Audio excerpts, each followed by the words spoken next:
Bonjour à tous, c'est Loser Killer qui vous parle donc pour ce 12e épisode, si je ne dis pas de bêtises, de la chronique des images consacrée au thème Lego Bionicle 2001 à 2003. Donc je vous rappelle le concept rapidement, il s'agit tout simplement de découvrir et redécouvrir ensemble des images promotionnelles de Bionicle, mais sous un angle un peu différent, car en effet, nous n'avons pas simplement que les fichiers images, par exemple JPG ou autres, mais nous avons carrément les fichiers PSD, donc en fait des fichiers Photoshop qui nous permettent de voir les images et surtout de voir comment elles ont été créées à l'aide de différents calques. Donc, la dernière fois, on s'est arrêté avec nos toits Nuva, et on va directement continuer. Donc, ok, merci. Et donc, oh, une bien jolie image. Donc, on est en 2002.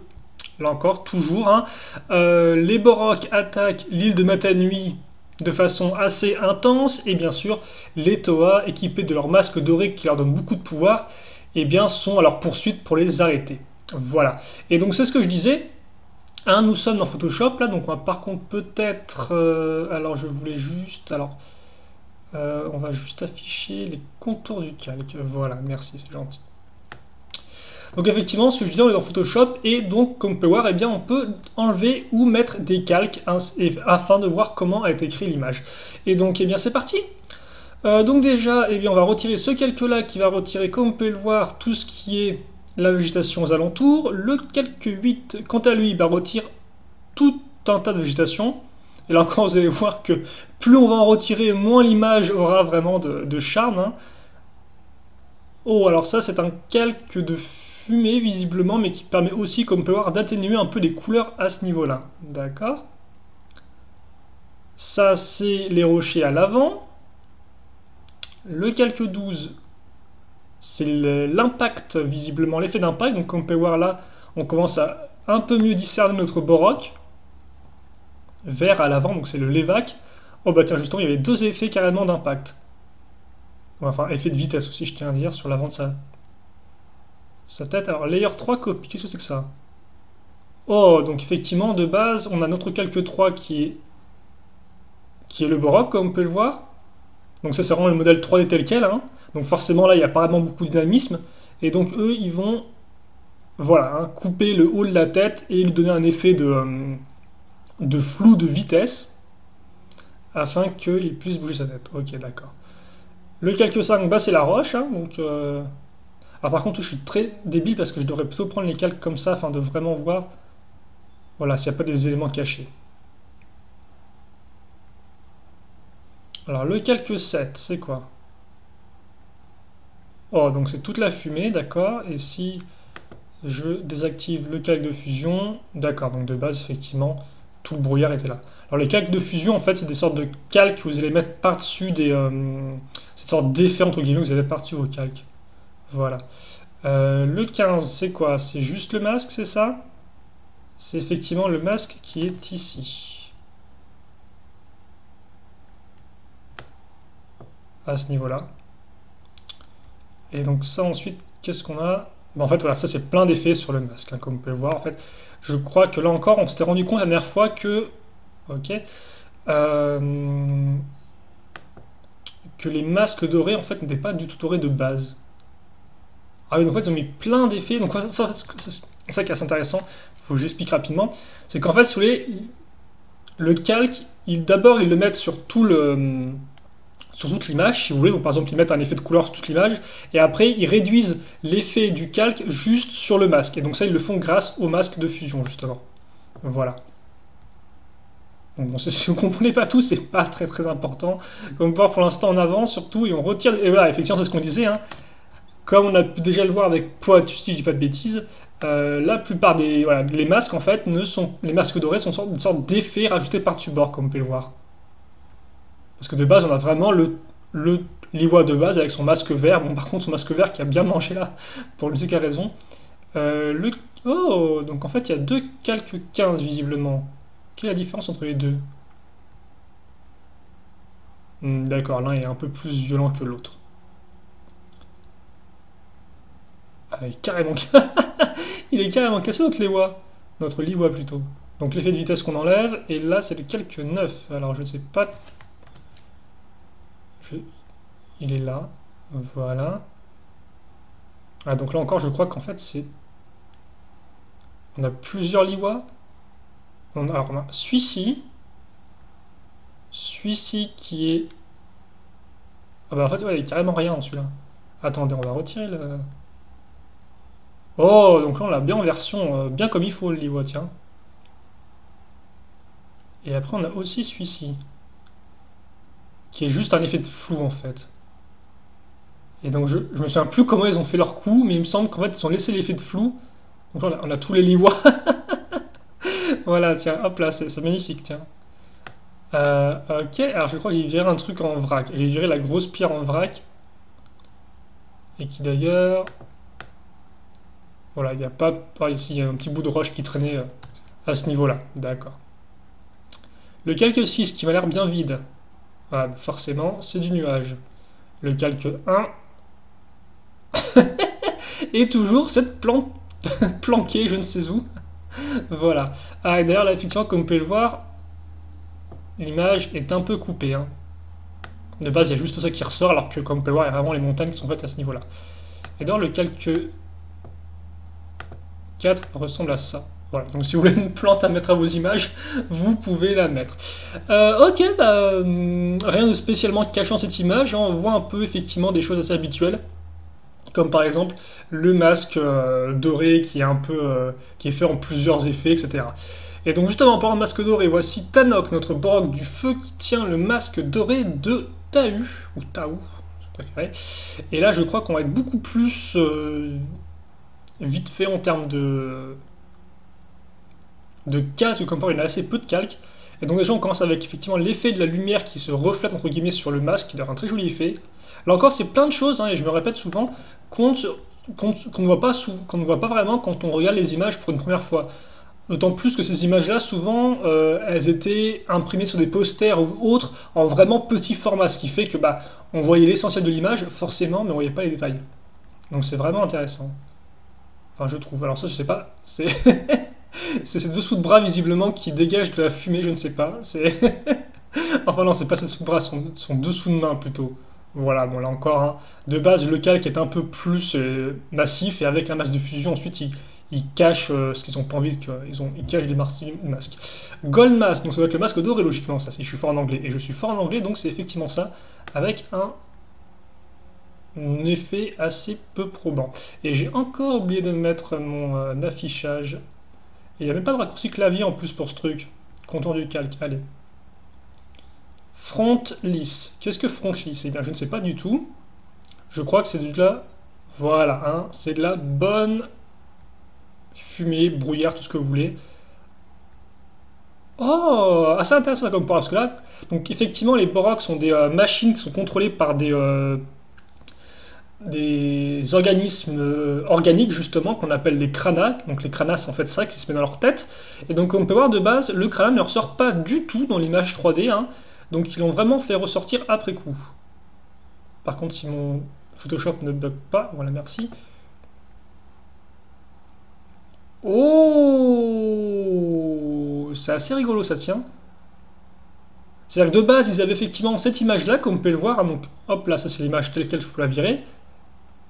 Et ils ont copié-collé en fait une sorte de d'image de crâne à l'intérieur.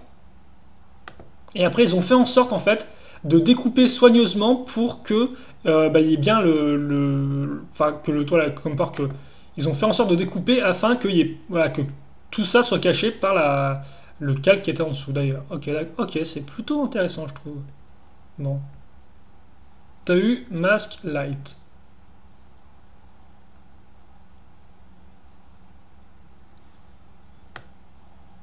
Donc il y a un petit truc qui traîne ici. Et après, donc la poussière de la cave, qui comme vous pouvez le voir, hein, avec le contour ici, est vraiment massif, hein. Donc comme... hop là, au revoir. Et après, donc vous avez, très simple, hein, les murs remplis dessins de Borok. Parce que ça, tout ça, effectivement, c'est des captures, entre guillemets, qui contiennent, c'est des nids. Pardon, des nids en fait plutôt, ouais, des cocons, voilà, des cocons qui contiennent chacun un Borok. Donc forcément, quand vous voyez la masse qu'il y a, vous dites que c'est assez massif, et effectivement c'est assez massif, d'où le côté très destructeur de la guerre contre les Borok.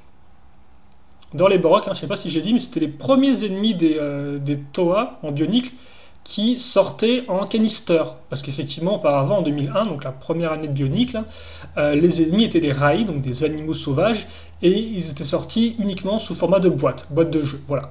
Donc c'est assez intéressant à noter.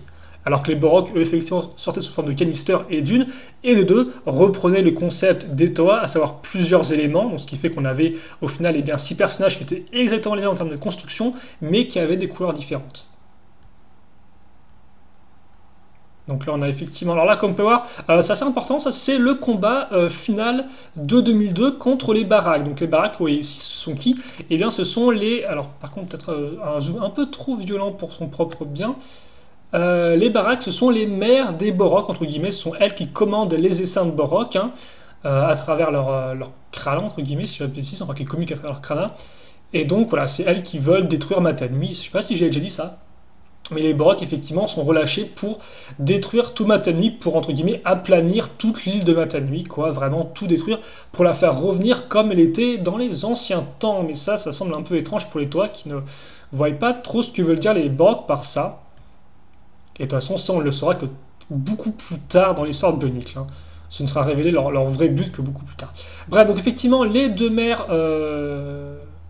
des Borok, les Barak, donc c'est Kadok et Gadok. Donc, je ne sais pas par contre si ces noms ont une certaine signification ou pas. Parce que tous les Borok avaient des noms comme par exemple Tanok et Galok qui reprenaient le préfixe, par exemple Ta qui veut dire le feu, comme Tahu, comme Takoro, etc. Idem, mais par contre les mères Borok, leurs suffixes n'ont pas vraiment de signification, je pense. Oh, donc on peut, c'est assez intéressant parce qu'on peut remarquer, en plus de l'espèce d'effet d'énergie, donc avec nos Sitoa qui justement attaquent les Borok ensemble, eh bien on a aussi l'œil qui était fait dans le même calque, avec ce calque 6 visiblement. Et donc ouais, les Toa qui d'abord attaquent les Barag avec des Exotoa, donc des sortes de grosses armures, mais vrai qu'ils se rendent compte en fait que les Exotoa, même sont des machines très puissantes, eh bien hélas, entre guillemets, amenuisent la puissance de leur pouvoir élémentaire, donc ils décident ensuite eh bien, de sortir des Exotoa.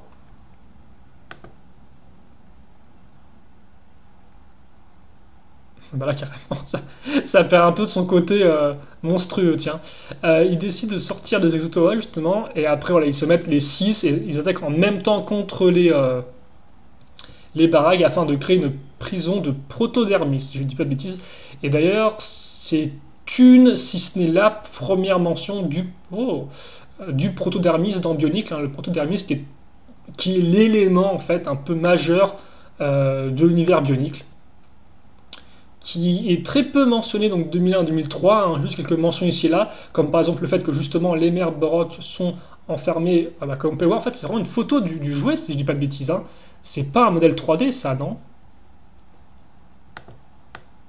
Donc effectivement les mères Borok qui sont enfermées dans une prison de protodermis, et après les Toa qui finissent par tomber dans des cuves de protodermis énergisés, si je dis pas de bêtises, parce qu'effectivement le protodermis c'est un élément qui a plusieurs formes, là encore, hein, des formes solides, des formes liquides, et donc il y a le fameux protodermis énergisé qui lui a le pouvoir de muter les individus, et donc forcément par contre il les mute, la mutation réussit uniquement si ils doivent être entre guillemets mutés dans leur destinée.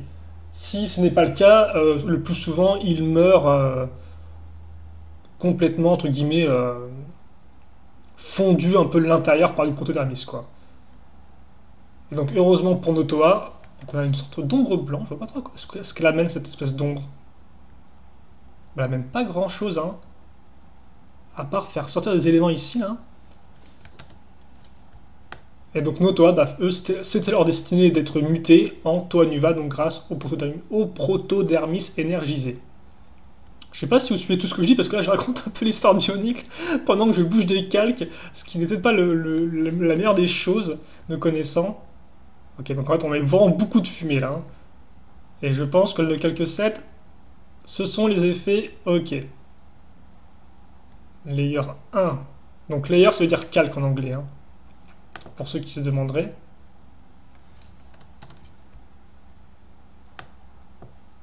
Et donc ça, c'est effectivement des modèles 3D qu'on n'a pas vu auparavant avec cette pose-là, hein, si je dis pas de bêtises. Oui, comme on peut voir, hein, là encore, le côté énergie élémentaire a été ajouté après coup sur notre base. Oh, donc ça c'est assez intéressant. Et donc on peut voir rien qu'avec ces modifications, on change vraiment l'atmosphère de l'image, hein. L'ambiance, l'atmosphère. Donc c'est vraiment intéressant là encore. Ok. Et donc oui, ce que je disais effectivement, c'est que... Oui, il y a carrément du gris maintenant. Donc on parle de base, c'est quand même fou parce que pour partir de là, quelle est la différence entre les deux images de fond? Bon, ok, il y en a une qui est un peu mieux définie à ce niveau-là. Et donc là encore, ouais, pour partir de ça et arriver à une image complète, quand même, comme on peut le voir, il faut vraiment beaucoup d'étapes. C'est ça qui est vraiment intéressant, je trouve, dans ces images-là. On va prendre la 540, 1040-10, plutôt devrais-je dire. N'a-t-on pas déjà vu cette image, tiens? J'ai pourtant presque sûr qu'on l'a déjà vue.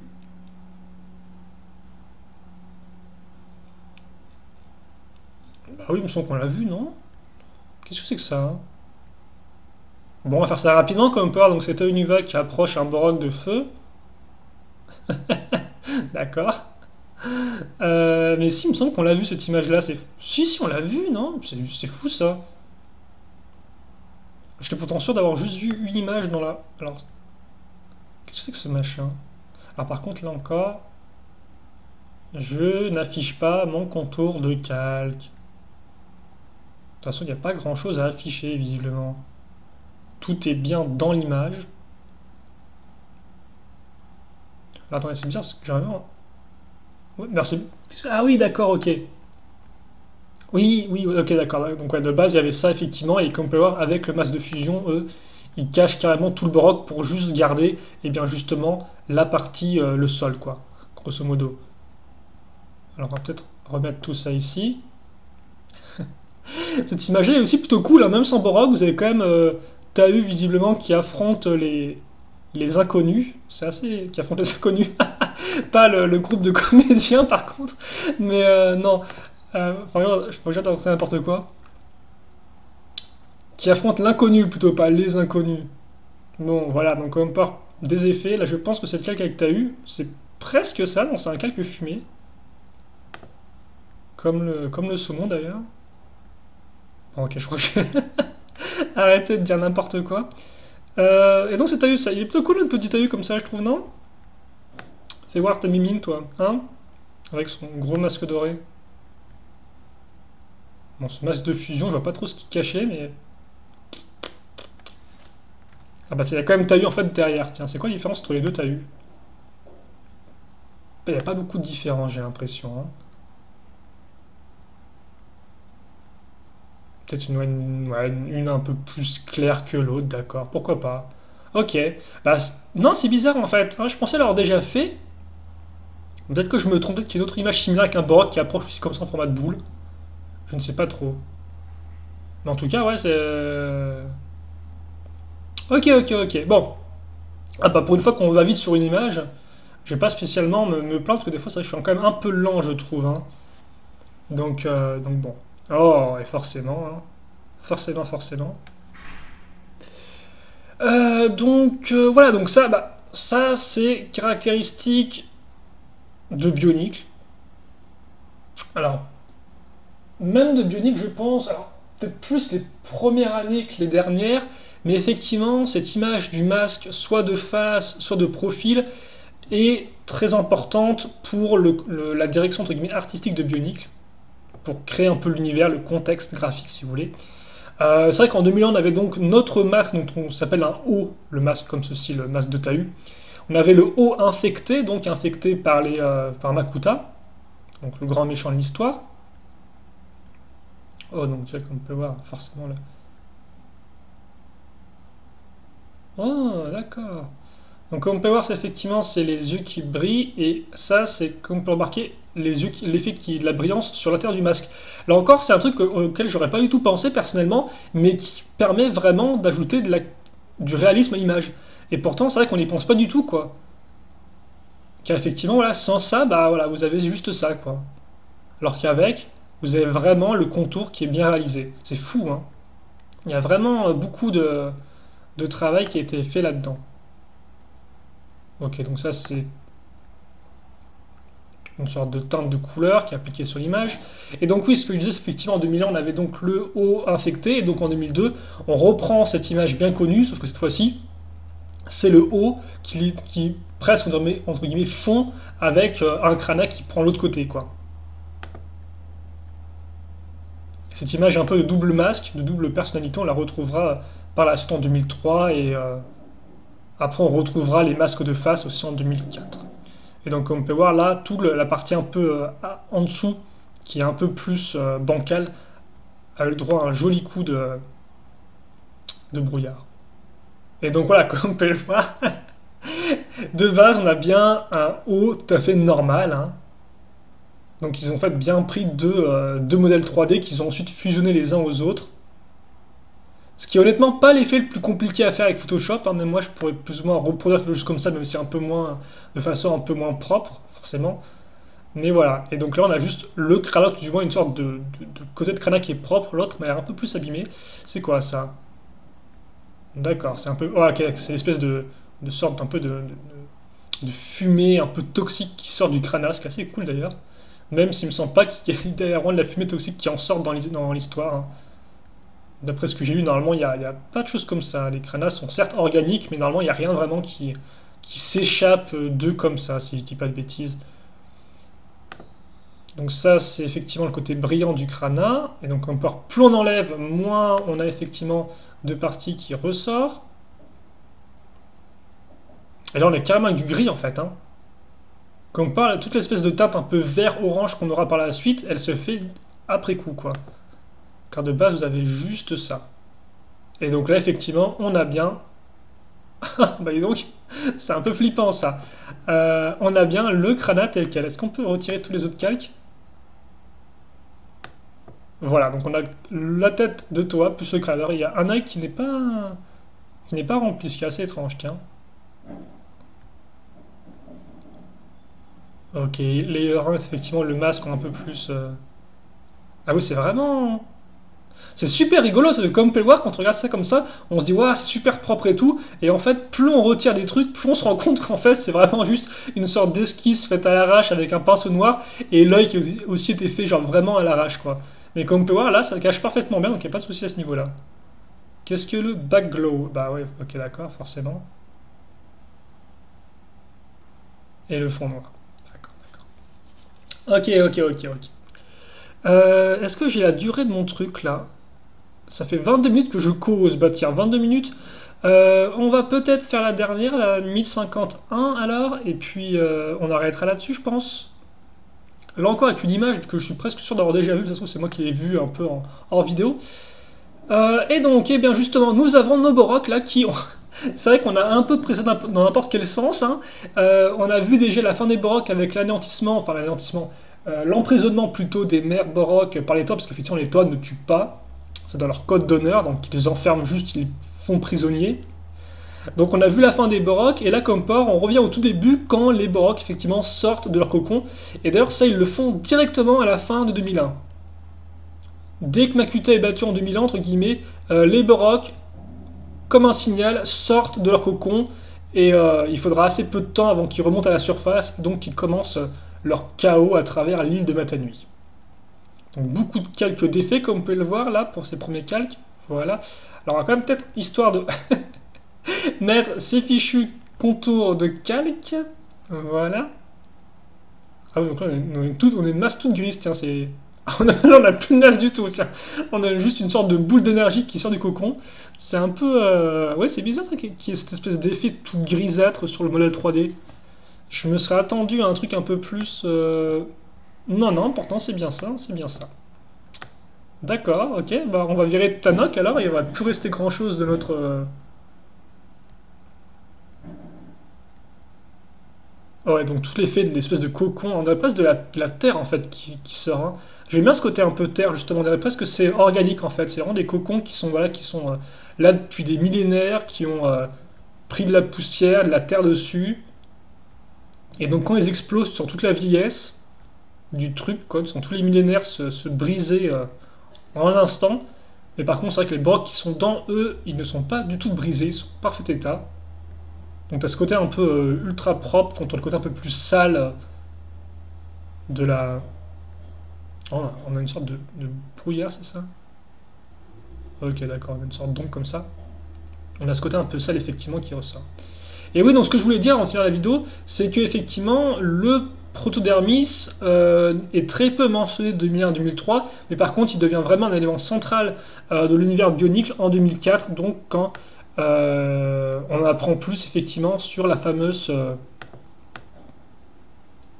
bah, il y a deux calques, hein, je vois pas trop la différence. Oh d'accord, il y a un calque en fait qui est un peu plus, comme vous pouvez le voir, qui est un peu penché avec ça. Bah en fait, non, vous pouvez rien voir là, mais il est penché par rapport à celui-ci. Et donc, effectivement, en 2004, avec les légendes de Métrus. Bah non, il n'est pas penché du tout en fait. Qu'est-ce que je raconte? Les deux sont exactement identiques. Bah ouais, non, c'est bizarre. Quelle est la différence entre les deux? Ah, je ne la vois pas. Eh bien écoutez, en tout cas c'est tout pour moi pour cette petite vidéo donc découverte des images bioniques 2001 à 2003. On avance bien, là par contre c'est vrai qu'effectivement on a vu les brocs en long, en large, en travers, mais on n'a pas encore vu donc justement là, entre guillemets, la conclusion des brocs, entre guillemets, ce qui va émerger après la défaite des brocs, à savoir donc les toits Nuva. Ça, on les a vus rapidement dans des images de groupe, mais on les a pas encore vus dans des images solo, et donc ça, je pense que c'est ce qui nous attend après coup, avec les images restantes ici. Donc il en reste à peu près 7, je ne sais pas du tout si on... Non, même 8. Je ne sais pas si on pourra tout faire en un seul épisode ou pas. En tout cas, pour l'instant, on va s'arrêter là. J'espère que vous, ça vous a plu. Et puis bien évidemment, questions, commentaires, allez-y. Et puis nous, bien, on se retrouve plus tard donc, pour de nouvelles vidéos. Portez-vous bien, passez une bonne journée, une bonne tout ce que vous voulez. Ouais. Et puis, eh bien, à plus. Allez, salut à tous et à toutes.